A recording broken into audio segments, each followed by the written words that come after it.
إن الحمد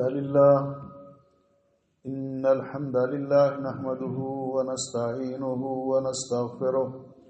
ونعوذ بالله من شرور أنفسنا ومن سيئات أعمالنا من يهده الله فلا مضل له ومن يضلل فلا هادي له أشهد أن لا إله إلا الله وحده لا شريك له وأشهد أن محمدا عبده ورسوله يا أيها الذين آمنوا اتقوا الله حق تقاته ولا تموتن إلا وأنتم مسلمون يا أيها الناس اتقوا ربكم الذي خلقكم من نفس واحدة وخلق منها زوجها وبث منهما رجالا كثيرا ونساء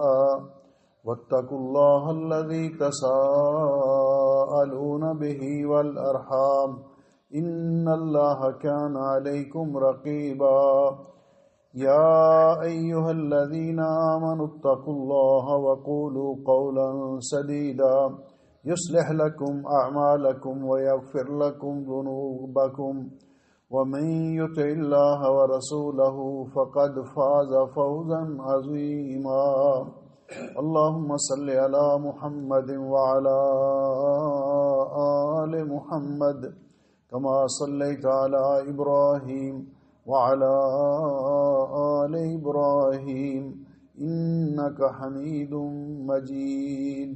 اللهم بارك على محمد وعلى آل محمد كما باركت على إبراهيم وعلى آل إبراهيم إنك حميد مجيد أما بعد فيا أيها الناس إن خير الحديث كتاب الله وخير الهدي هدي محمد صلى الله عليه وسلم وشر الأمور محدثاتها وكل محدثة بدعة وكل بدعة ضلالة وكل ضلالة في النار۔ قابل صد احترام بزرگوں، بھائیوں اور عزیزوں، آج کے خطبہ جمعہ کا عنوان ہے رمضان شہر القرآن۔ ماہ رمضان المبارک یہ قرآن کا مہینہ ہے۔ سب سے پہلے تو ہم اللہ تعالیٰ کا شکر ادا کرتے ہیں کہ جس نے زندگی میں ایک بار پھر ہمیں یہ مبارک موسم، یہ برکت والا مہینہ، یہ اہل ایمان کے لیے نیکیوں کا موسم بہار رمضان المبارک عطا کیا ہے۔ اللہ سبحانہ و تعالیٰ کا اس پر جتنا بھی شکر ادا کریں کم ہے۔ اللہ کا شکر ادا کرنے کے ساتھ ساتھ ہم اللہ تعالیٰ سے دعا کرتے ہیں کہ اللہ تعالیٰ اپنے فضل و رحمت سے ہمیں صحت و عافیت عطا فرمائے اور اس ماہ مبارک کے روزے رکھنے، رات کو قیام کرنا اور دیگر نیک اعمال کرنے کی توفیق عطا فرمائے، اور ہمارے اعمال اللہ رب العزت اپنی بارگاہ میں قبول و منظور فرمائے۔ اس ماہ مبارک کو ہمارے لیے مغفرت اور بخشش کا ذریعہ بنائے، جنت کے حصول کا ذریعہ بنائے اور جہنم سے آزادی کا ذریعہ بنائے۔ آج ماہ رمضان مبارک سن 1447 ہجری کا تیسرا روزہ ہے، جمعہ کا مبارک دن ہے۔ اللہ سبحانہ و تعالیٰ نے اس ماہ مبارک کو جہاں اور بہت سارے فضائل اور بہت ساری خصوصیات سے نوازا ہے، وہاں ایک بہت بڑی فضیلت اس مہینے کی یہ بھی ہے کہ اللہ رب العزت نے اس ماہ مبارک میں قرآن کریم نازل کیا ہے۔ اللہ رب العزت فرماتے ہیں شہر رمضان الذی انزل فیہ القرآن، رمضان وہ بابرکت مہینہ ہے جس کے اندر قرآن کریم کو نازل کیا گیا۔ نازل کرنے کا مطلب کیا ہے کہ قرآن کریم کے نزول کی دو صورتیں ہیں۔ ایک ہے کہ یک بار کی جملۃ واحدہ قرآن پاک کا نازل کرنا، اور دوسرا ہے کہ تدریجاً ضرورت کے مطابق اس کا نزول۔ اللہ رب العزت نے حضرت ابن عباس رضی اللہ تعالیٰ عنہما فرماتے ہیں کہ جس طرح قرآن پاک میں فرمایا انا انزلناہ فی لیلۃ القدر، انا انزلناہ فی لیلۃ مبارکہ، ہم نے قرآن پاک کو لیلۃ القدر میں نازل کیا، ہم نے قرآن پاک کو بابرکت رات میں نازل کیا۔ تو جس کا معنی یہ ہے کہ جملۃ واحدہ لوح محفوظ سے آسمان دنیا پر بیت العزت میں ایک ہی بار نازل کیا، اور وہاں سے رسول اکرم صلی اللہ علیہ وسلم کے قلب اطہر پر 23 سال کے عرصے میں اللہ رب العزت نے قرآن پاک کو نازل کیا۔ تو یہ نزول قرآن کا مہینہ ہے، اس لیے قرآن پاک کے ساتھ اس مہینے کا اتنا گہرا تعلق ہے کہ جس قدر اس ماہ مبارک میں قرآن پاک کی تلاوت کی جاتی ہے باقی مہینوں میں اتنی نہیں کی جاتی۔ ایک تو یہ کہ یہ قرآن پاک کا مہینہ ہے، دوسرا آپ دیکھتے ہیں کہ وہ لوگ جنہوں نے عام طور پر قرآن پاک کی تلاوت کرنا ان کی یومیہ روٹین نہیں ہے، لیکن رمضان المبارک میں وہ بھی ضرور تلاوت کرتے ہیں۔ آج تو یہ فیس بک اور اس طرح کے مشاغل نے، یہ یوٹیوب وغیرہ اور سوشل میڈیا نے ہمیں مصروف کر دیا ہے کہ ہمارے پاس فرصت ہی نہیں، بہت ضروری کاموں کی بھی، وگرنہ اس سے تھوڑا پیچھے چلے جائیں تقریباً 30-40 سال، بہت زیادہ نہیں، تو اتنا ذوق اور شوق ہوتا تھا رمضان مبارک میں لوگوں کی تلاوت کا کہ بچے بھی کہتے تھے کہ میں نے اتنے قرآن پاک ختم کر لیے، میں نے اتنے قرآن پاک ختم کیے، میں نے قرآن پاک میں اتنے، اور یہ سلف صالحین سے عادت چلی آ رہی ہے۔ امام زہری فرماتے ہیں کہ رمضان مبارک ہوا تلاوت القرآن و اطعام الطعام، رمضان مبارک کے اندر 2 ہی کام ہیں مسلمان کے، قرآن پاک کی تلاوت کرنا روزہ رکھ کر، اور دوسرا لوگوں کے روزے افطار کروانا، محتاجوں کو کھانا کھلانا۔ امام مالک رحمۃ اللہ علیہ جب رمضان مبارک آ جاتا تو علم کی مجالس چھوڑ کر فارغ ٹائم میں قرآن پاک کی تلاوت کرتے، اکثر اوقات قرآن پاک کی تلاوت کرتے۔ بعض سلف ایک دن کے اندر، 2 دنوں کے اندر قرآن پاک ختم کرتے، اس قدر شغف ہے۔ ایک تو مسلمان اس کی تلاوت کرتے ہیں، یہ شہر القرآن ہے، دوسرا جو حفاظ کرام ہیں سارا سال اگر وہ نہ بھی اتنی توجہ دیں تو جب تراویحیں پڑھانی ہوتی ہیں تو وہ بھی اس کی بڑی محنت اور کوشش کے ساتھ تلاوت کرتے ہیں، کیونکہ یہ شہر القرآن ہے۔ اور قرآن کریم اللہ تعالیٰ کی وہ کتاب ہے کہ جو اللہ تعالیٰ جس کو اس کی تلاوت کی توفیق دے، اس پر عمل کرنے کی توفیق دے، اس کو حفظ کرنے کی توفیق دے، تو اللہ رب العزت قرآن پاک میں فرماتے ہیں یا ایھا الناس قد جاءتکم موعظۃ من ربکم وشفاء لما فی الصدور وشفاء لما فی الصدور وہدی ورحمۃ للمؤمنین۔ قرآن پاک کے اوصاف اللہ نے بیان کیے۔ اے لوگو، آپ کے پاس اللہ تعالیٰ کی طرف سے کتاب نصیحت آ چکی ہے، موعظۃ من ربکم وشفاء لما فی الصدور، یہ قرآن پاک آپ کی روحانی بیماریوں کی شفا ہے۔ جس طرح انسان کو اپنے جسم کی بقا کے لیے کھانے اور پینے کی ضرورت ہے اور حاجت ہے، اسی طرح اپنی روح کی بقا کے لیے اور اس کی تر و تازگی کے لیے انسان کو قرآن پاک کی تلاوت کی ضرورت ہے، کیونکہ یہ روح کی غذا ہے۔ اور فرمایا وَهُدًى وَرَحْمَةٌ لِّلْمُؤْمِنِينَ، یہ کتاب باعث ہدایت ہے، مومنوں کے لیے رحمت کا باعث ہے۔ اور جس کو اللہ رب العزت اس کتاب پر ایمان لانے کی، اس کو یاد کرنے کی، اس کی تلاوت کرنے کی، اس پر عمل کرنے کی توفیق عطا فرمائے، تو فرمایا قُلْ بِفَضْلِ اللَّهِ وَبِرَحْمَتِهِ فَبِذَلِكَ فَلْيَفْرَحُوا، انہیں فرما دیجئے کہ اللہ کے فضل و رحمت کے ساتھ خوش ہو وہ لوگ، کیوں کہ یہ کتاب ہوا خیر مما یجمعون، جس کو اللہ تعالیٰ قرآن پاک جیسی دولت عطا کرتا ہے یہ دنیا کی تمام دولتوں سے بہتر ہے، اس سے بڑھ کر کوئی دولت نہیں۔ جس کا بھی قرآن پاک کے ساتھ تعلق ہوا اللہ تعالیٰ کے ہاں وہ عظیم القدر ہو گیا۔ اللہ تعالیٰ نے یہ اپنی مقدس کتاب اپنے سب سے افضل نبی پر، سید الانبیاء پر، اور سب سے افضل جگہ پر، افضل شہر میں، مکہ معظمہ میں، سب سے افضل مہینے میں، ماہ رمضان المبارک میں، سب سے افضل فرشتے کے ذریعے سید الملائکہ حضرت جبریل امین علیہ الصلاۃ والسلام، اور یہ کتاب اللہ رب العزت نے اتنی برکت والی کتاب کہ سب سے افضل نبی پر نازل کی، سب سے افضل شہر میں نازل کی، سب سے افضل مہینے میں نازل کی، اور سب سے افضل فرشتے کے ذریعے اللہ نے نازل کی۔ اس لحاظ سے قرآن پاک اللہ تعالیٰ کی انتہائی مقدس اور بابرکت کتاب ہے۔ اللہ رب العزت نے اس کتاب کو ہمارے لیے بطور دستور حیات نازل کیا ہے۔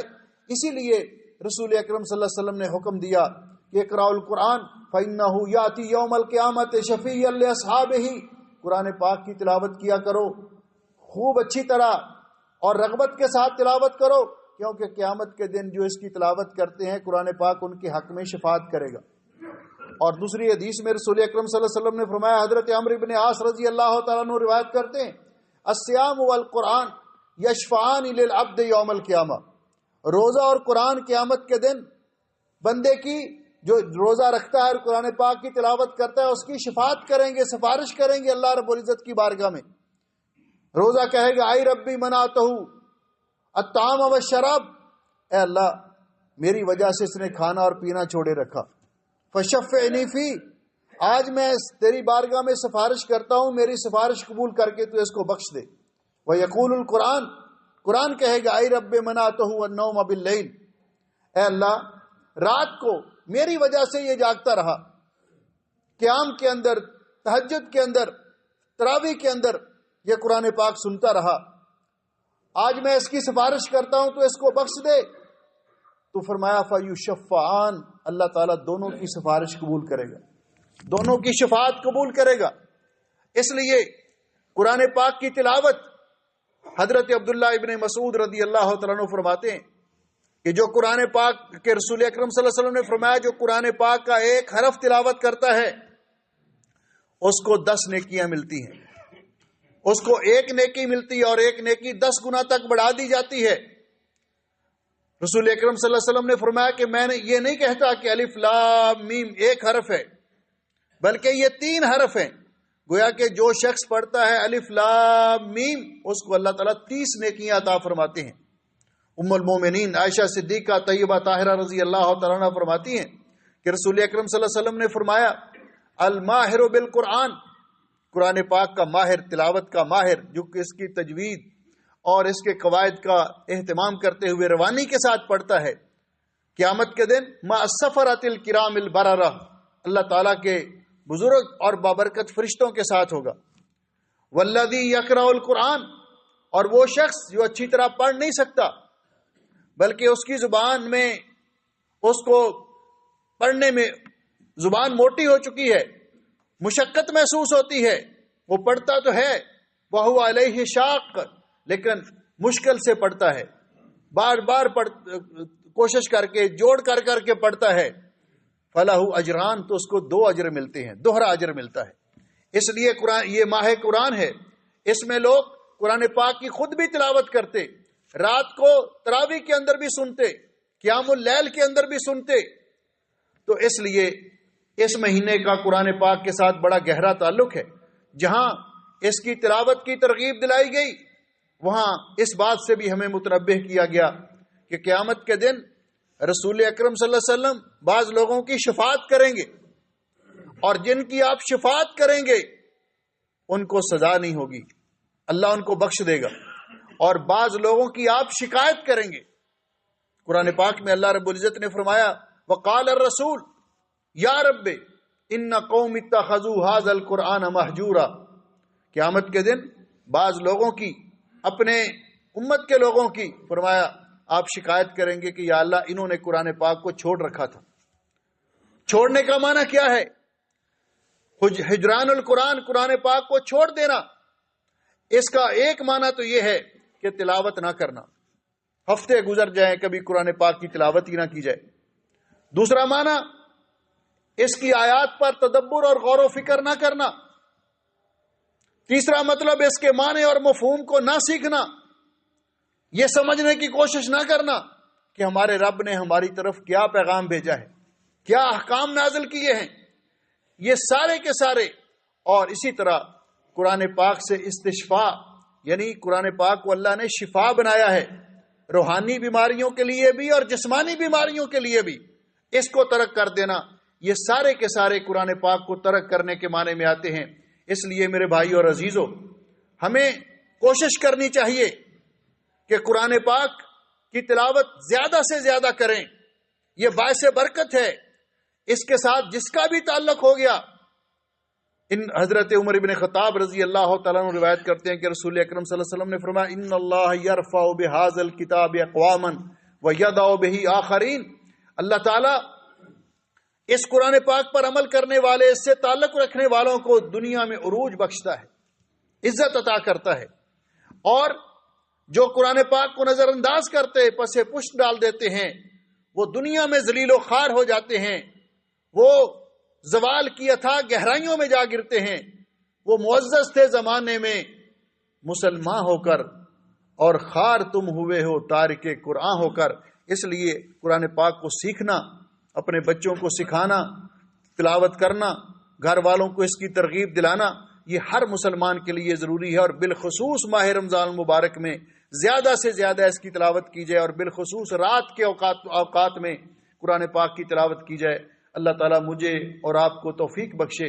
کہ ہم اس طرح قرآن پاک کی تلاوت کریں جس طرح تلاوت کرنے کا حق ہے، اور جو ہمارے رب کو پسند ہے. اور اللہ رب العزت اس قرآن پاک کی برکت سے ہماری دنیا بھی سنوار دے اور ہماری آخرت بھی سنوار دے. اقول قولی ھذا استغفر اللہ لی ولکم ولسائر المسلمین من کل ذنب واتوب الیہ فاستغفروہ انہ ھو الغفور الرحیم.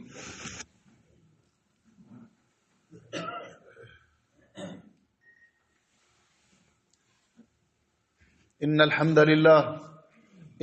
لله نحمده ونستعينه ونستغفره ونعوذ بالله من شرور انفسنا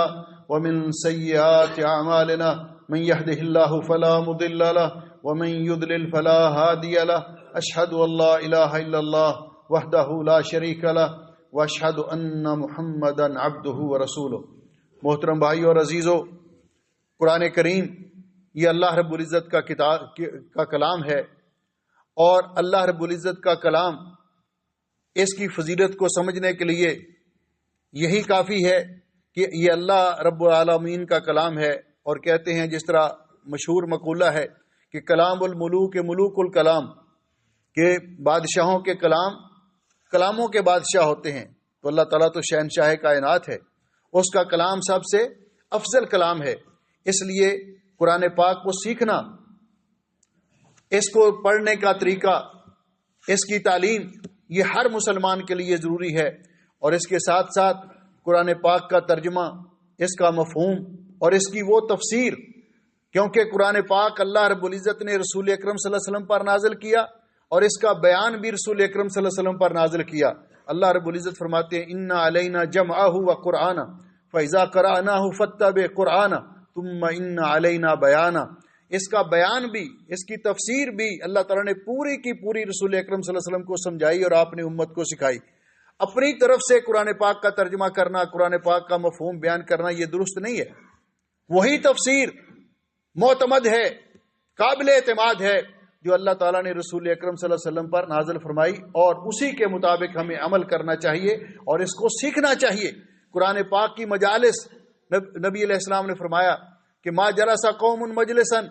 یتلون کتاب اللہ ویتدارسونہ فیما بینہم. جو لوگ اللہ کے کسی گھر میں بیٹھتے ہیں، قرآن پاک سیکھتے اور سکھاتے ہیں،